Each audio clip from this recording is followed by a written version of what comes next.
मेरे माता पिता दोनों सफेद बाघ थे, पर मैं काला पैदा हुआ। मेरे पापा गुस्से में मेरी माँ को 3 दिन रात पीटते रहे। फिर उन्होंने बगल में जाकर काले चिंपैंजी को 7 दिन रात पीटा, पर वे मेरी वंशावली नहीं समझे। नाराज होकर पापा हमें छोड़ चले गए। माँ के पास एक और शावक था, मेरा छोटा भाई, जो थोड़ा नासमझ था। मेरे 1 महीने के होते ही माँ शिकार पर चली गई। उन्होंने हमें मांद में खेलते छोड़ दिया। मेरा शरारती छोटा भाई गुफा से बाहर रेंग गया और तभी एक काला भालू वहां से गुजरा।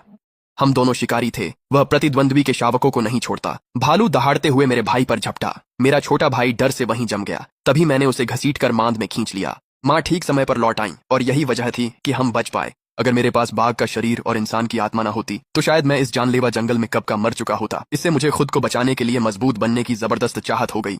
जब खाने का समय आया, माँ हमारे सामने लेट गई और अपना पेट दिखाया। शुरू में मैं सच में बहुत झिझक रहा था, लेकिन जैसे ही वह गर्म दूध मेरे मुंह में गया, पूरे शरीर में एक गर्माहट फैल गई और मुझे फिर से जीने का एहसास हुआ। इसलिए खाने के मामले में मैं अपने शरारती छोटे भाई से कहीं ज्यादा उत्साहित रहता था। कुछ महीनों में मुझे लगा कि मैं औरों से अलग हूँ। पहले तो मेरी भूख बहुत थी, मुझे लगता था मेरा पेट कभी नहीं भरता। दूसरे, मेरा शरीर भाई से काफी तेजी से बढ़ रहा था। 5 महीने में मेरा वजन 40 किलो था, जबकि भाई करीब 20 किलो का था। तब हमने मांस खाना भी शुरू किया।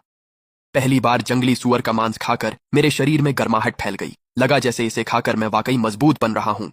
1 महीने बाद जब हम 6 महीने के हुए, माँ ने हमें शिकार करना सिखाना शुरू किया। अचानक उनकी आंखों में ठंडापन आ गया। उन्होंने शिकार देख लिया था। आगे एक झुंड सिका हिरण घास चर रहा था। हर कुछ मिनट में उनमें से कोई एक सिर उठाकर इलाके को देखता, जबकि मैं नीचे छुपा रहता। मैं माँ की हर हरकत ध्यान से सीखता। हम तीनों हवा के उलट थे, इसलिए हिरण हमें सूंघ नहीं पाए। माँ ने मुड़कर हमें वहीं रुकने का इशारा किया। वे आड़ लेकर झुंड की ओर रेंगने लगे। मिनटों में वह 100 मीटर के भीतर आ गईं।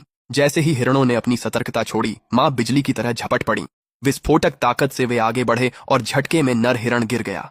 सटीक वार से उसे मार गिराया और शिकार 30 सेकंड से कम में पूरा हुआ।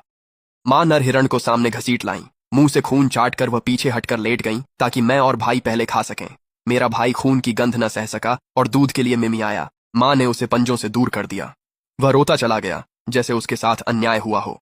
इसी बीच मैं पागलों सा खाने लगा। हिस्सा खत्म होने पर भी मुझे भूख लगी थी, तो मैंने हिम्मत कर बचे मांस की ओर कदम बढ़ाए। माँ हल्का सा गुर्राई और अपना सिर दूसरी ओर घुमा लिया। यह असल में इजाजत ही थी। मैंने पूरे हिरण का निचला हिस्सा खा लिया। तभी मेरे पेट से गर्मी उठी। जब भी वह मेरे अंदर बहती, मैं खुद को अजेय महसूस करता। अगले कुछ दिन माँ मांद के बाहर हमारे साथ खेलती रही। यही उनका हमें शिकार और जीवन सिखाने का तरीका था। जिंदगी ऐसे ही गुजरती रही, शांत लेकिन गंभीर। फिर एक दिन जब हम शिकार से लौटे, जंगल में एक डरावनी बाघ की दहाड़ गूंज उठी। वह एक अजनबी नर बाघ था। माँ तुरंत सतर्क हो गईं, ऊंची जगह पर छलांग लगाई और पूरे इलाके को ध्यान से देखने लगीं। इस बीच मेरा भाई जड़ होकर कांपता रहा। जब से वह अजनबी नर बाघ आया था, मैं सो नहीं पा रहा था। पहली बार मुझे बाहरी दुनिया से असली खतरा महसूस